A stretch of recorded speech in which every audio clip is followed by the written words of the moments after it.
Hello, rebellious visionaries, and welcome to the Root Work Podcast, where we're digging deeper to get to the root of financial success and failure. You're about to listen to conversations between two real sisters who are still growing and sharing their journey with you. Join us as we normalize difficult conversations around money and discover how we can use the power of talking about it to grow from and support each other so we can have the confidence to choose the life we envision.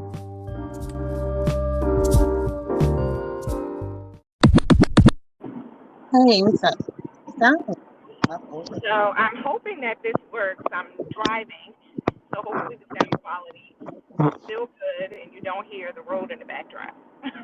I do hear it, and it's ashy. It sounds, You said it sounds ashy? yeah, like ash. Words have a sound. I think it sounds ashy. Hold on real quick. I'm in traffic. Yay! I can get my headphones out of my bag.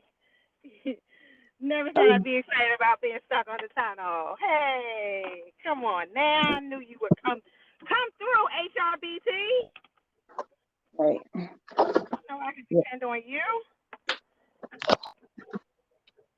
All right. Let's see. Hello? Yeah.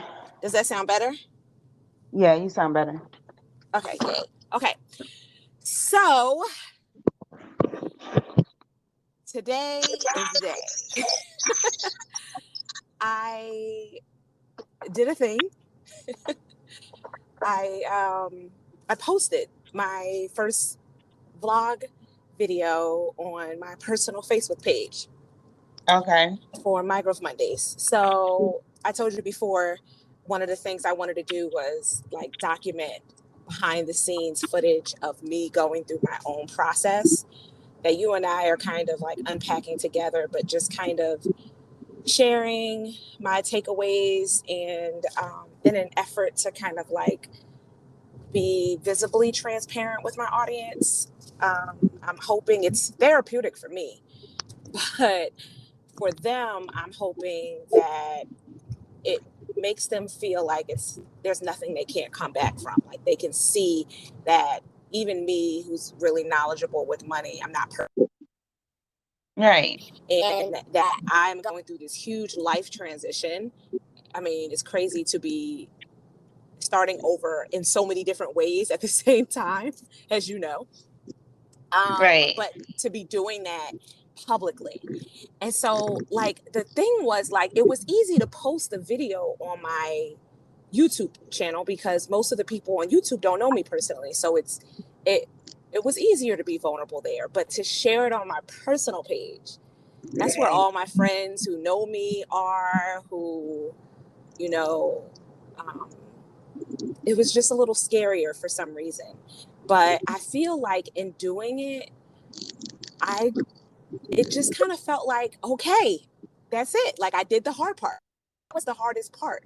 And now it feels like, okay, the cat's out of the bag and this is my situation. And of course, there's so many more details to share because I still need to share, you know, like exactly how I got there. And, you know, those are stories that you and I are going to work through unpacking because I want to do them in a healthy way. Yeah. But just expressing like this is where I am, even with all my knowledge. You know, I for years was in a cycle of self-sabotage because I could not put myself first. I could not put myself first, period. And that habit cost me a lot financially. It cost me a lot emotionally. It cost me a lot physically. And I don't want people to think that when I'm successful that, oh, it was just easy, or that they can't do it, or that I had some special thing that made it easier for me. When I'm a multimillionaire, I want them to know I stopped and started and restarted a lot of times before I got it right. And I'm hoping that, you know, it makes them feel better, but it was scary, Kim.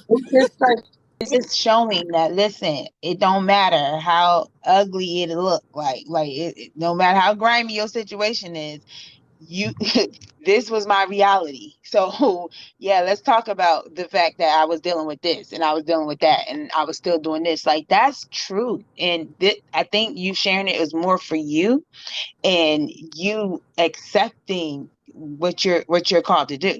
And so for you have to accept it, that means you have to let others around you know, and not worry. I know that's my biggest thing, even with my business and stepping out and really knowing I have this thing inside me, but I don't want to share it with everybody right now, or I don't know. That is to break that, but that is a part that I'm realizing, even talking to mentors, just listening to people, that's the part. A lot of people got to go through that part where you just, to hell with it, this is who I am, and this is what I'm doing, and this is my life, and you finally eliminate people's thoughts, feedback, opinion, not feedback, but their judgment of you, and that's not, and this, the thing is, most people are gonna be so happy to see the real, but we have to get that off of our own, that mindset of what people think and how people view me, and that social media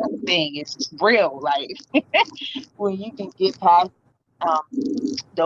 that whole thing that holds us back in our own selves, and just be real. Like, if I'm gonna have a platform, let me use it to help people. And this, yeah, I'm I'm me, and I have my personal life, but this is what I'm doing.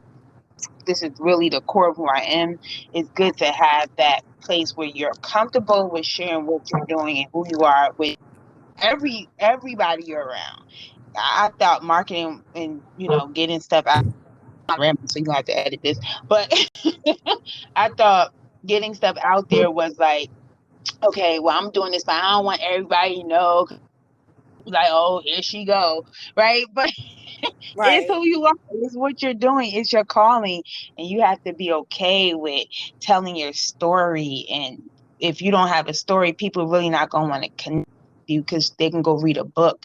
And Betty, I think your story is just, it's the breakthrough in financial management, because I'm not going to feel comfortable sitting down with somebody when my stuff was just stupid dumb. Like, in my head, like, how did I let this happen? Like, this so dumb. Like, and here I am supposed to be on this level, and I got to be like, well, because, well, I put money over here, and, where people going to look at you like you dumb. Why would you do that? And really, a lot of people, those simple mistakes or overlook it, or maybe it's not a mistake, they don't care for that moment because they are gratifying themselves in whatever that means. Maybe went on too many vacations that year or whatever, and so then you and you got people judge, somebody gonna judge you for that, knowing you shouldn't did that girl's trip.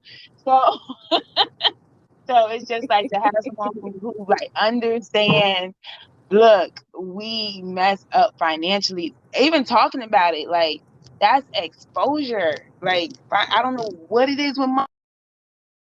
Opening that door up to people, it's vulnerable. And What's so so this is crazy that you say important that because is that I was talking to someone just recently about how we need to have more conversations, that a lot of the times we don't make these correlations between what's happening in our life and our finances. They seem like our personal life doesn't affect our money. We feel like money is its own thing, like it's just numbers, right? But there's a lot that happens in life, and all of it affects our money, but we don't talk about money. And somebody said to me that it's crazy how we're more comfortable talking to a stranger in the grocery store. We would rather talking to a stranger in a grocery store about sex than money. Right. And I was like, whoa, she's not lying. And it's that is true. And I think it just shows like what we really don't connect, the power of money. I'm just learning the power of money. Like, I've always thought, that's just that part of my life. Like, I've never thought that I'm dealing with so much because I didn't put enough value on the power of money and the ability, the vehicle that money can be, that I kind of, it was just a side factor for me. Like, life. because I need the society money. and has made us feel like it's a taboo topic, that we're not supposed to talk about it. We're not supposed to share our income, our salaries. We're not supposed to tell how much we paid for things. We're not supposed to. There's so many things that people have been telling us that we need to unlearn. Right. And so we have this habit of like not sharing our thoughts around money, because that's still technically talking about money. And so then we Right. don't process our thoughts in ways and get information that can inform us to make better decisions. We don't process our emotions around things. And so for me, it wasn't like overspending at all. It wasn't making bad choices with investments or not budgeting. It was not understanding that when I was depressed, or when I was dealing with grief, or when I was in a unhealthy relationship, that those emotional states paralyzed me. And when I was in that state of paralysis, I could not make decisions that I knew to make, that make sense. And then when I would realize that I was making these bad mistakes, I would compound that with guilt and shame, because I know better than this. I would feel like I should have more shame than anybody else, because at least they don't know better, right? At least they don't have the financial information, but I do. And so I should feel like I'm making a better choice. And so I would feel even more guilty, which would make me feel even more paralysis. And it would create a cycle where I could not pull myself out of it. And what I really needed was therapy. I needed therapy, and more than that, I needed healthy support system. I needed these conversations like I'm having right now with you. And back then, because you and we grew up together in the same household and in the same neighborhood and in the same church, in the same environment, we were not seeing people talk about money outside of maybe tithes and offering, right? So we didn't even talk to each other about what was happening. And because that was so normal for us, we felt like we had to be the strong ones, that we had to be the ones that people could rely on and depend on, that if we expressed that we were stressed out personally or financially, that we would just add a burden to people who were depending on us. And because we felt like we needed to be there for them, we would just endure it and just bear it and have that superhero complex that is so freaking toxic, and give until we had nothing left. And that's what I want to undo. I want to normalize these conversations, which is why I'm so glad that you have decided to join me and create this platform so that people can chime into our weekly phone calls, where we just talk about how we're feeling and what we're thinking and how that's affecting our money. So I said I am here to figure this out with you. I know when I did hit my first reality of money, and the lack of knowledge of it, and when I was younger and got all of my credit card and married young, and just did not know the money game at all and what it did to me early on, I knew to share that part.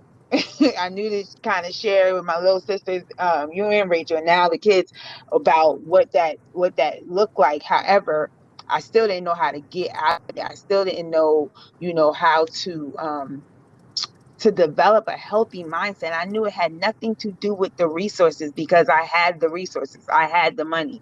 So when I got the money, it came in. So it was just totally not addressing how to manage money, because it was never something that you talked about. Like really, how to manage your money where you're winning. It was only talked about, well, you only knew you need money so you can live. And so basically, long as I live for the day, long as I had enough to cover my month, then, it wasn't never nothing else that I knew to save as well. But I don't know. It's just like, it was so You many. said something a while ago that really stuck with me about how we never heard about money from the perspective of it being a tool. Right. So like it always was, let me save for a rainy day. Like it was always thinking about money from a disaster perspective, Right. and not from a let me save so I could retire young. Let me Right. save from and that seems even small. Like, let me save so I could have enough money to give to my kids forever, so that or I could give to my community, so I could have, money that's where I have enough interest coming every single month that I can give to this charity or this organization that I care about forever.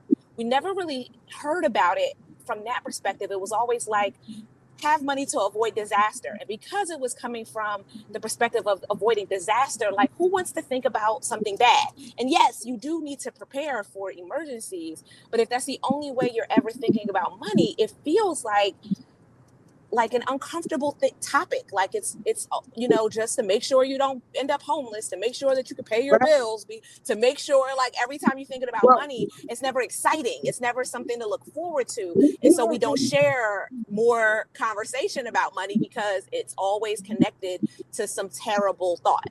Or even in how my breakthrough was, even in it was the concept of, let me get this job money so I could live in this house and pay this monthly bill. It was never a way of, how do I get money so I can make more money? It was always, let me figure out how to get somebody to pay me something. And it just, the mind of creating wealth for yourself was not something you learned. You was taught to find someone who will be kind enough to hire you so you can get a little bit enough to hire you. Oh, please hire me. Oh, please. We never felt empowered to do it. And it's crazy. I want to say never, because we grew up around a lot of entrepreneurs. So we saw a lot of entrepreneurial habits. But we didn't think about it as like we still always had, but also get a good job.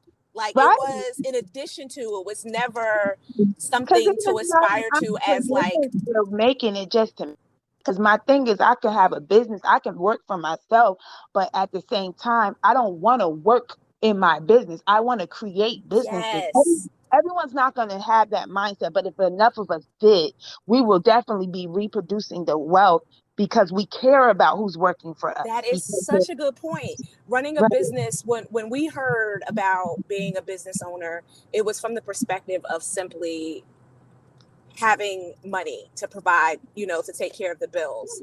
Not from a, gosh, this is so, I want to make sure I articulate this in a way that nobody misses what I'm feeling when I hear this. Like, it's just another job. It just was one that you created for yourself, but not from a perspective of like having more time or choices or like what ownership means to you or what it does for you, or of unlimited income potential, or like just, it's like the ability to not feel trapped in a job. You know what I mean? Like, it just, the ability to hire your kids, the ability to, my son is sick, oh my God, I am going to have to call out again. Or to not have to deal with that shame of the conversation you have with yourself. To make my child's health and well-being for a company, that freedom to not even have to question your availability for your children, your family, your mother need a ride to the doctor. Freedom to choose. Yes, choose. That's a whole another level of coming. I'm sorry, I go back to slavery. Like, we're still fighting for freedom, and I not just Black people. I know that has financial issues, but when you talk about the core of our issues, that's a whole nother, we gotta have a whole nother conversation to talk about how racial trauma affects us financially. Like, that's where the energy and the what is it, the determination that I can't stop this because I'm tired and I don't see nothing breaking through with running my business or with stepping out from the 9 to 5 and taking this change and transition. It's like I can't, because this fight is bigger, and I connected to that, so I don't give up. You know what I'm saying? But yes. Oh my gosh. yeah. So I this has been so freeing for me. Just even like this conversation after doing the thing, right? So like posting the video was scary, and then I get on the phone with you and I have the conversation, and then I don't feel that fear anymore. And this is like the beauty of having a support system is you have someone to kind of, sometimes you just need someone to be beside you while you do the hard thing. Right. And it makes all the difference in the world. It's like, I have to be the one, like, you can't do the thing for me. But just knowing that you're standing there, that you're expecting, that you knew it was coming, that we had this conversation. And so I know my sister's going to be waiting for this post to go out because we talked about it. And now I'm like, I got to post it. I can't back down now. Like, that accountability. Amp me up, like, okay, we're gonna hype me up. Yeah, when you send me the text message, like, I'm so proud of you, sis, and I'm like, oh gosh, you're proud of me now. Like, I gotta do it. I done sent you the video. Like, this is, I read a statistic from my business coach, Rachel Rogers, and she was talking about how you increase your chances of success by 95% when you have the right support system and accountability tied to regular check-in points. So this is the part. This is the part. The right support system, whether it's your financial coach, your friends, your family, your boss, your whatever it is, the books you're reading, right? The right support system and accountability tied into regular checkpoints. So this is why financial coaching is so powerful, because you have like a regular meeting you every week. So like normally, people will be like, I'm gonna look at my numbers, I'm gonna look at my budget, I'm gonna do the budget, but then something happens and your kids need you to do this, and everybody's priorities get shifted in front of yours, and then you just keep pushing it out another week. But when you have an appointment and like, oh God, I got this appointment on Monday, I know I have to show up for it, you end up doing it. That deadline forces you to like get it done and not push it to the back, where when you don't have any accountability attached to it, you might be more willing to kind of push it away. And so I found that when I post things on Facebook and say, I'm going to do this planner, or I tell you I'm going to launch this thing, just sharing that creates accountability that now I can't get in my head. I got to do it because I said I was going to do it, and I created myself. And so, I want to thank you. And I also want to thank this audience for taking the time to listen to what we share every week about what we want to do, what our dreams are, and holding us accountable in loving ways. Letting us know that we don't have to be perfect, but you see us and you are proud of us for trying, for stepping out there, for sharing our journeys with you. And we hope that every week you are enriched by our conversation and you feel more confident to make decisions that serve you and cause you to grow financially and make you feel like you have more choices in life. Until next week, remember that I'm still growing. And so am I. Talk to you soon.